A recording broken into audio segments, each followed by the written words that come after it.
لودھی سلطنت کے زمانے میں بنائی گئی ایک شاندار تاریخی مسجد آپ کو دکھاتے ہیں۔ یہ مسجد بھی اسلامک آرکیٹیکچر کا زبردست نمونہ ہے، اس لیے یہ ویڈیو آپ خود بھی دیکھیں، دوسروں کے ساتھ شیئر بھی کریں تاکہ زیادہ سے زیادہ لوگ اس مسجد کی تاریخ کے بارے میں جان سکیں۔ ہندوستان میں دلی سلطنت کا قیام 12ویں صدی عیسوی میں ہوا اور دلی سلطنت میں کل 5 خاندانوں نے حکومت کی۔ سب سے پہلا خاندان خاندان غلامہ کہلاتا ہے اور غلام خاندان کے بعد میں دلی میں جس کی حکومت رہی وہ خلجی خاندان ہے، اور خلجی خاندان کے بعد میں تغلق خاندان کی حکومت رہی۔ تغلق خاندان کے بعد میں سید خاندان کی حکومت رہی اور سید خاندان کے بعد میں لودھی سلطنت قائم ہوئی۔ تو ہر زمانے میں ہر حکومت نے الگ الگ مسجدوں کا قیام دلی میں بھی کیا۔ دلی کے علاوہ تمام علاقوں میں، تمام شہروں میں الگ الگ مسجدوں کا قیام ہر حکومت کے دوران ہوا ہے۔ یہ جو کیمپس آپ دیکھ رہے ہیں یہ لودھی گارڈن کی مسجد ہے اور اسی مسجد کا یہ کیمپس آپ دیکھ رہے ہیں، اور یہ جو دیوار آپ کی اسکرین پر ہے اس کو بڑے گنبد کی دیوار کہا جاتا ہے۔ یہاں پر کیلی گرافی کے کچھ نمونے آپ کو دکھائی دے رہے ہیں، پتھروں پر زبردست نقاشی کی گئی ہے۔ آپ اپنی اسکرین پر لوگوں کی مہارت دیکھ رہے ہیں جو زمانے کے انجینئر تھے۔ تو یہ 3 گنبدوں والی مسجد ہے، بہت خوبصورت مسجد ہے۔ کسی زمانے میں یہاں پر بڑی رونقیں ہوتی ہوں گی، لیکن چونکہ اب تو یہ مسجدیں ویران ہے، یہاں پر نماز نہیں ہوتی ہے، بس لوگ گھومنے پھرنے کے لیے آتے ہیں، لیکن پھر بھی ان تمام مسجدوں کی تاریخ جاننا ہمارے لیے بہت زیادہ ضروری ہے۔ یہ جو پتھر آپ یہاں پر دیکھ رہے ہیں ان پتھروں پر پوری تاریخ لکھی ہوئی ہے، اور ان پتھروں پر یہ لکھا ہوا ہے کہ 1451 میں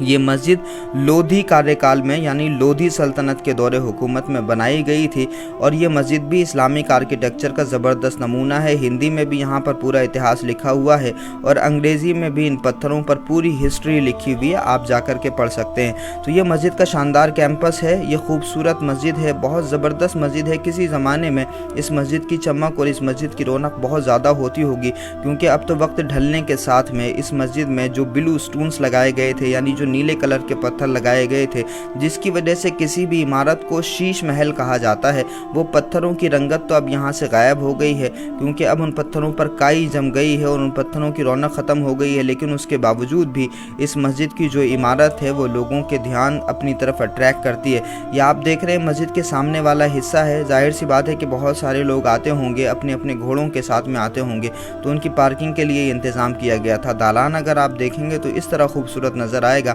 اور دالان سے اگر آپ محرابوں کی طرف دیکھیں گے تو اس مسجد میں کل 8 محرابیں ہیں، یعنی 2 محرابیں سائیڈ میں ہیں اور 6 محرابیں سامنے کی طرف ہیں، اور یہ جو مین محراب ہے اس مین محراب پر آپ یہ زبردست کیلی گرافی دیکھ رہے ہیں، قرآن مجید کی آیتیں یہاں پر لکھی ہوئی ہیں، اسی طرح سے ہر محراب پر آیتیں لکھی ہوئی ہیں قرآن مجید کی۔ تو جب آپ سامنے والی بلڈنگ سے مسجد کا نظارہ دیکھیں گے تو اس طرح آپ کو خوبصورت نظر آئے گا، بہت شاندار نظارہ ہے اس مسجد کا بھی۔ اندر کا ایریا تو بہت کم ہے لیکن دالان کافی بڑا ہے اور کئی سو لوگ ایک ساتھ یہاں پر نماز ادا کر سکتے ہیں۔ یہ بیچ میں جو حصہ آپ دیکھ رہے ہیں یہ نامعلوم قبریں ہیں، یہاں پر کسی کے نام نہیں لکھے ہوئے ہیں، لیکن ایک اندازے کے مطابق یہ ضرور کہا جا سکتا ہے کہ یہ